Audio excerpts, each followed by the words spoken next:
YouTube, it's time for another video. I'm driving around, um, enjoying my day. My prior video got actually a few people commenting and a couple of new subscribers. Welcome. I'm not gonna lie, I'm not really building this out to be any sort of monetized, big production, big channel, but it's more just the rants and observations of somebody who is, kind of frustrated with just society at large. But, I appreciate the comments. It was fun talking to everybody, and I try to respond to as many as possible. If you just add like a comment about like, one person wrote like, "Oh, just join Israel's," he just sort of like, "Just join Israel's army, bro." And I was like, "What the fuck?" It's like, I'm actually kind of, I think the Israeli government, I don't like the Jewish conspiracy stuff, but I think the Israeli government is, and there's probably conspiracies within the government, but I think the Israeli government's just kind of corrupt. But I mean, if you're just writing a silly comment like that, then I'm not going to respond. But, most of the time I think people have actually pretty good observations, even if they disagree with me on things. If you disagree with me in a fair, just a respectable way, like, I mean, I actually appreciate that. I mean, it kind of sometimes it might make me feel good, I like one of the things I will say, every time I do have a little bit of frustration with I don't see a lot of women interested in dating anymore. And every time I meet a girl who kind of says, "No, we still do want to," I mean, I feel actually good inside, and if whether it's true or not, I don't know, but just the attempt to see more love in the air makes me happy, to be honest. But but this video, so I appreciate all the comments on the prior one. The only other video I have that has any sort of views on it is that Kmart video, and this one, got a couple hundred, so that was kind of cool. Um, but this video, I wanted to talk specifically about like the things that I think are really kind of killing the vibes and the fun and the lifestyle, especially for younger men. And I would even say younger than me at this point, because now I'm officially mid 30s. I just turned 34, and um, I'm kind of at the point now where it's like 35 is middle aged. I mean, it's the youngest part of middle aged, but it's still there, right? And I think younger men. I think Gen Z, um, especially, I think they have it really hard. Um, and I don't necessarily think the answer is. I don't think the answer is vote Trump. I think Trump was a fucking clown, and I do think Kamala was a better choice. But neither one of them are particularly good. But what I will say is, these are the few key components to what I think are really just holding, a lot of these primarily young people, but I would definitely say younger men.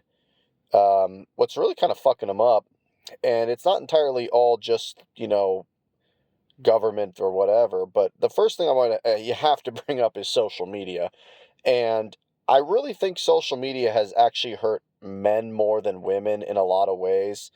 Women get a lot more harassment on these platforms. I will acknowledge that. Um, and I think that that's really bad, and I don't think anybody should be sending threatening messages to people. But I think the way that it hurts men is by creating especially in the algorithm. I stressed the wrong syllable there. Especially in the algorithm era of social media of the past, like, I don't know, like, when did algorithms and stuff like that really take off? But I think a big delimiter is like 2007, and then there's another one around 2013, 14, 15 or so. But I think this era it's just really caused a lot of men's brains to get addicted to what their feed is showing them over and over again, because their feeds are they're what's the word I'm looking for? They're kind of like placated the word? They're created based on what you're already looking at. So if I type in, NFL videos or something, or highlights. It's like then all of a sudden when you refresh the homepage, a lot of NFL highlights show up, and then it just soaks up so much of your fucking time. Um, and I think that actually hurts men more than women, because I think that one thing that I think maybe women do better than men is able to say, all right, I don't need this anymore for today. I'm going to go outside and do stuff, or I'm going to go, study for my class if I'm in college, or I'm going to go socialize with my friends. Now, part of that might be maybe women's social lives are just more robust than men's. That's probably true. I know a lot more dudes who just like lock themselves in their room, and I wish, I think men do have to maybe go outside a little bit more. But I also think, just again, like the fact that these algorithms exist to keep you hooked on these platforms, especially now in the short form content era of like a TikTok, which maybe TikTok is finally going to go down because this rollout, now that the American government bought it or whatever, you can't even type in the word Epstein files or something because you'll get like flagged or something. So it's like, maybe if this causes the end of TikTok, again, I made another video earlier about, the sanctions on TikTok and why I think that's actually a good thing. Not necessarily for the reasons that maybe right-wingers think it is good, but I actually think maybe these platforms themselves, it's like I kind of just want to see them all go, honestly. And again, I know the irony of posting a video on YouTube about it, but whatever. Um, Now, of course, I think most people just migrate from TikTok. I think upscrolled is one that people are talking about. So if like it doesn't really matter if they just all go to a different platform, maybe, maybe not. But yeah, I think these platforms are short in the short form content era. I think it really causes people to like, they wake up to their smartphone alarm clock, they browse social media in bed, then they scroll through, and then all of a sudden they press the net, they scroll up to scroll to the next video, the next YouTube short, the next TikTok short. Long form content, I think most people obviously listen to a lot of men listen to that too. I'm sure if you look at a lot of these podcasts that are, anywhere between 45 minutes to 3 hours long, I'd be willing to bet you the vast majority of these audiences are also male. However, the one thing I think that long form content is okay, or at least not as bad as short form, is a short form video of that's, 2 minutes or less. Um, it creates that sort of like, oh, I'll just watch one more, right? So if you set your alarm to wake up at 8 o'clock in the morning, 7:30 in the morning, and you browse, and everyone uses their phone as their alarm clock now. I don't sleep in the same room as my phone. It's been one of the best decisions I think I've made. I haven't made a lot of good decisions in my life, but I do think that not sleeping in the same room as my phone has been one of the best decisions I've made in my life. Um, but again, so just to summarize this first issue is the amount of time we're spending on these things. It's like, you wake up to your smartphone alarm clock, you press YouTube, you see what's trending or whatever short is notification you got over the night. You watch that video, and then all of a sudden you're scrolling for the next one and the next one. And then, like, because these are 30 seconds to 2 minutes long, you don't really think, what's one more? And then, but it adds up. Like, if you watch all of these, if you watch, 10 of these and they're each 2 minutes long. Well, now all of a sudden, if you set your alarm to get up at 8, you're not getting out of bed till 8:20, and that's if you kind of stay even on target of after watching 10 videos.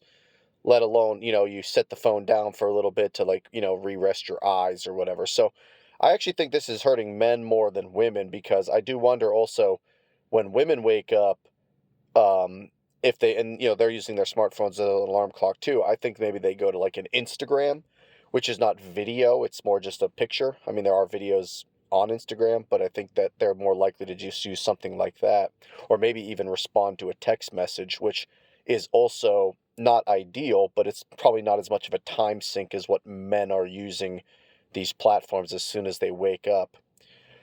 So that's the first thing. It's social media in a nutshell. And I've shit on social media so much in these past year and a half or whatever I've been making these videos. But I've been feeling this way for 12 years, if not longer. But I just only decided to throw my name into the video mix because I was kind of bored and started wanting to rant, and I started recording these rants. But anyway, So that's the first thing I think that's really bad. The second thing I think that's really killing young men's options in life is prediction markets and betting on sports, but it's not even just sports anymore. I mean, we're talking about like, places like Kalshi or whatever, and what's the other one? The Polymer? No, um, what's that one? It's like it's backed by like that asshole Peter Thiel. Um, Poly Market. These websites, you're not just betting on like if the Eagles and the Patriots go over or under 52 or whatever. You're betting on like, you could bet on things like the California wildfires.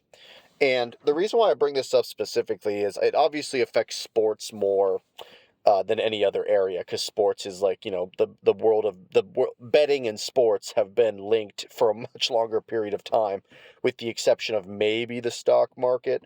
But the stock market is a little bit different because you can invest or you can make bets on it. You can kind of do different things. While, a sports bet it's like you're not really investing on a team, you're just betting on the game or whatever, or a season or whatever. Um, and I think this is hurting younger men more, especially in this new prediction market era. When it was just sports betting, even as recent as a few years ago, that was probably not healthy when you could do it on your phone to begin with. However, it was still, and when you had to be in like Las Vegas to do it, which, Nevada was the only state that allowed it up until what, a few, like 5 or 6 years ago. I remember I went to Vegas a few times before COVID, and COVID probably fucked up Las Vegas a lot, and I could make a video about the ways to fix Vegas, because I think that there are ways to, that city has gone downhill, but I think there's ways to fix it.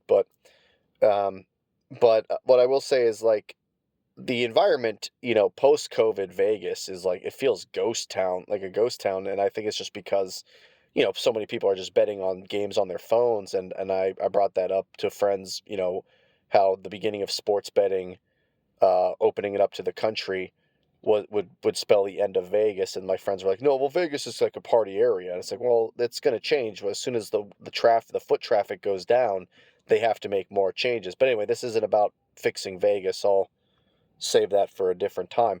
The reason why I think all these, especially the prediction market era, which is the Kalshi and it is the um, poly markets of the world, I think these are at the point now where I think they could be argued to be a wealth transfer from younger people to older people.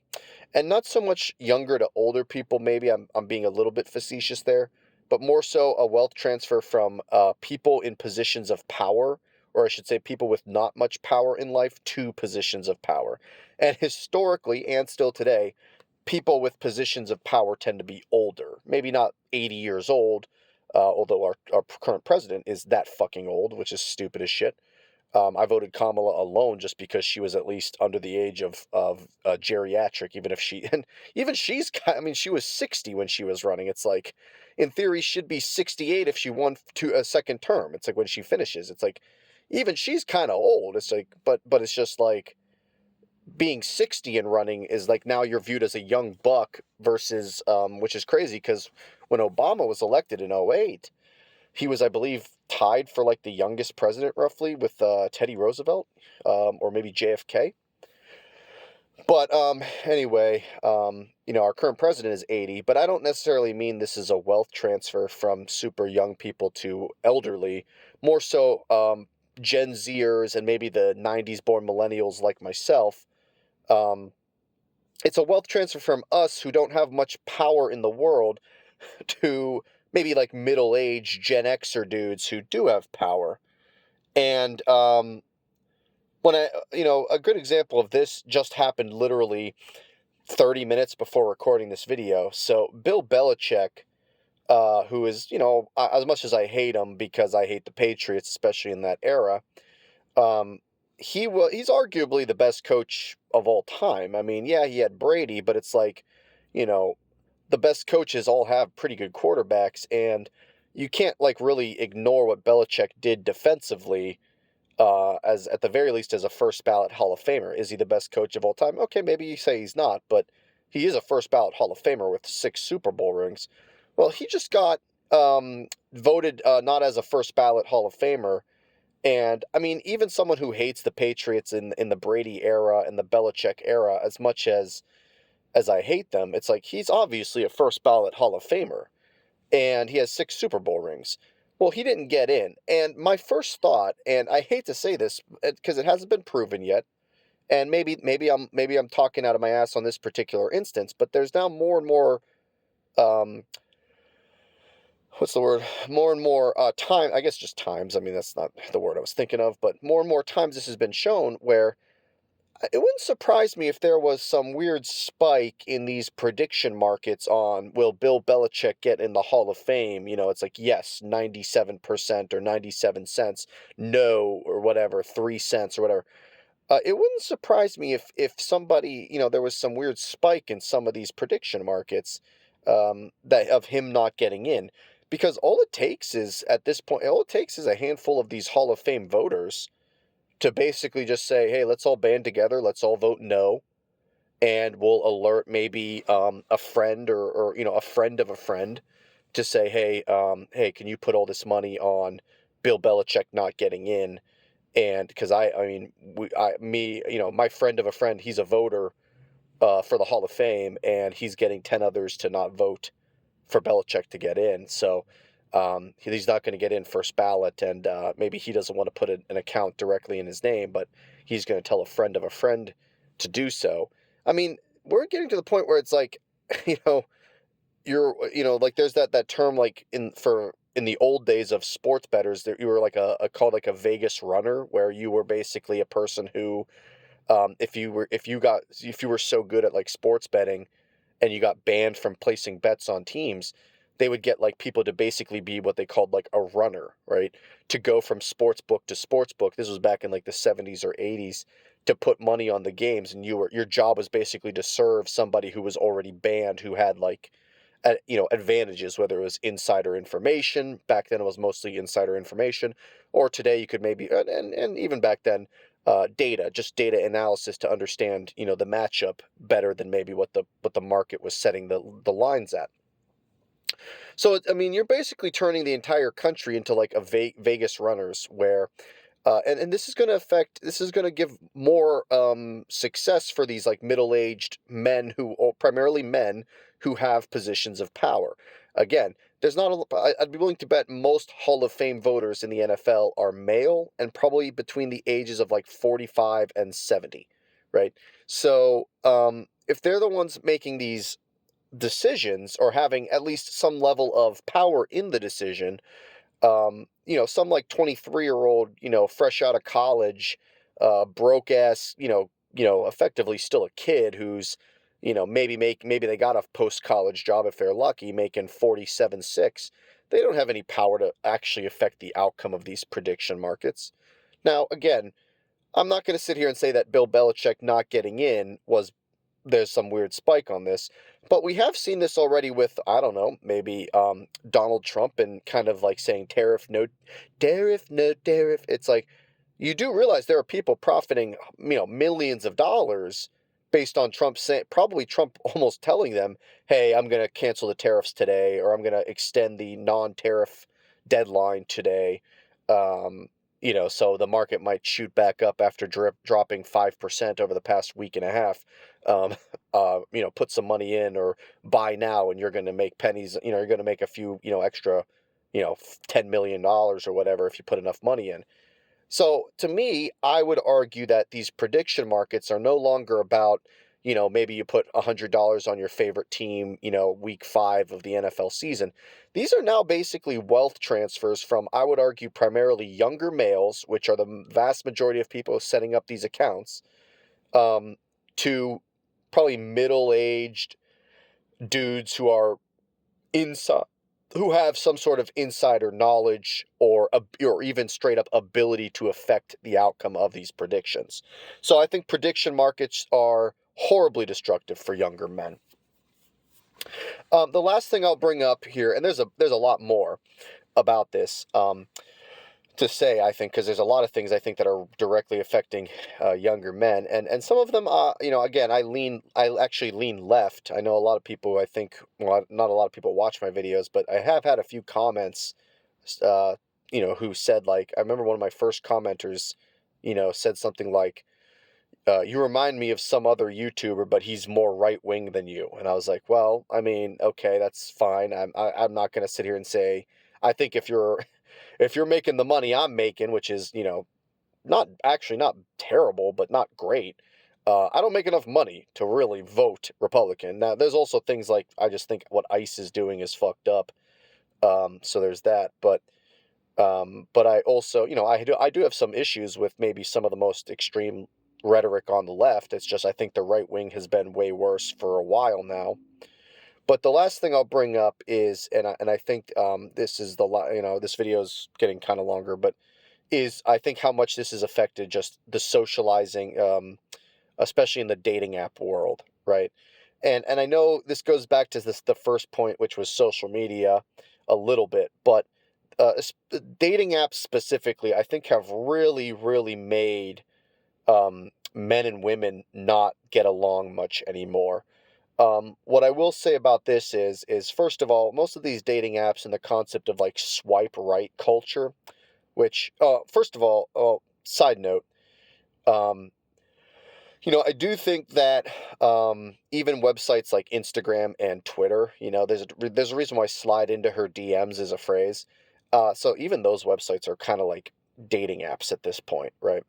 But what I will say is that's a different part of the issue. That's more of the first social media issue. While dating apps, I kind of more mean specifically Tinder, Facebook dating, I guess, even though I don't know if that's used that much.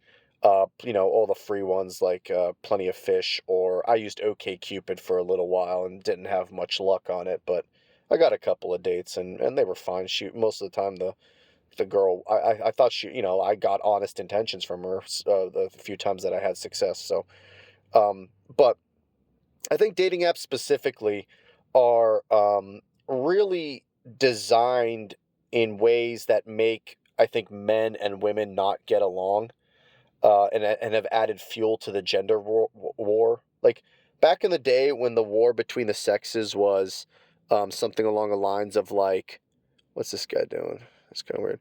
Like, oh, the war between the sexes was something along the lines of like, oh, you don't know that the Dallas Cowboys and the Detroit Lions play every Sunday or on Thanksgiving, I mean, and or like the women would say like, oh, you don't know that Carrie Bradshaw and Samantha and all these bad bitches on Sex in the City. It's like when it was like stupid shit like that, it's like people kind of just went with the flow, like, oh, men, oh, women, we love you but we can't. Well, now it seems like there's actually like legit animosity between the sexes to the point where people aren't giving each other a chance. And I do think both sexes here have to acknowledge, um, just the sheer vitriol that has been going around, and I don't think a lot of it needs to exist. Um, you know, as a dude who's wishing he had a woman in his life, I will say like I I I do think I wish women at least agreed to an hour long date a little bit more. I will say that. But I also think that there's a lot of dudes out there who have become very, very like bitter to the point of becoming. I actually think the biggest fuel of MAGA is at least his, maybe not so much anymore because Trump 2.0 has been such a extreme movement. But I do think back in before Trump got elected this second time, I do think a large fuel of this of MAGA was just dating dynamics feeling fucked up and men and women not going out and socializing and having a good time together. Um, and I think that radicalized men to absurdity, thinking that for example, I can't stand people who think like, oh, climate change, that's caring about flowers and trees and that's gay or whatever. And you're just like, well, I mean, climate change is real. I mean, we all know you can't just like, the earth is heating. I know we just had like kind of a cold front, but you know, there's a reason why State Farms and Geico's and stuff, they're all trying to leave Florida, right? They don't want to insure property in Florida anymore for a reason. It's because they can't model it anymore, and a lot of it's due to climate change. Now, part of it's due to the fraud that's also happening due to climate change, just changing all the models and all of the just the whole system. But in general, a lot of these insurance companies are trying to leave, and they will say a lot of it is due to climate change. Now, these multi-billion-dollar insurance companies, they want to do business in a state like Florida that has what, like 25 million people. That's a lot of people to do business with. That's a lot of money. Well, if they're even saying like we can't make a profit here because how much just how many claims and just how much the problem in Florida is happening with the rising sea levels. Well, they're saying it's a lost cause, I think. So anyway, the dating, but anyway, I'm getting off topic because we're not talking about climate change really. We're talking about just how the dating apps have really just, I think, commodified human beings to the point of absurdity, where we now don't even view each other as, like, nobody wants to take like just an hour break and meet somebody and just see if there's a connection, do something fairly cheap. There's still cheap stuff to kind of do, and just talk for an hour with a person and see if there's a connection. Everybody's so uptight living in this fast-paced environment, like, oh my God, these people, my two friends, that they've already been married, and I'm still the single one, and and now I feel left behind. It's like I gotta get married tomorrow. It's like, well, no, how about you just get your foot in the door and meet somebody, and both men and women have to be receptive, I think. I will say, when it comes to the initial part of it, I do think I wish women were a little bit more receptive, but I also think that there's a lot of men out there who need to make changes in what how they think about the world in some ways. No, for example, like, if you didn't vote for Kamala because she's a woman, I really think that that is a good example of men needing to have to make a change. There are women out there capable of leading the United States of America. That's ridiculous to think that there's not. Um, but again, I really think the number one issue probably is just social media in general. Dating apps is a side, kind of a supplemental piece to the social media issue. But I will also bring up the prediction markets. And the last thing I'll say about that is, um, how much of these prediction markets and sports betting websites like DraftKings, how much of these are people trying to hit, like, one of the most popular types of bet is called a parlay bet, which you have to hit every leg of the bet. So if you bet 6 parlay legs, you have to hit all 6.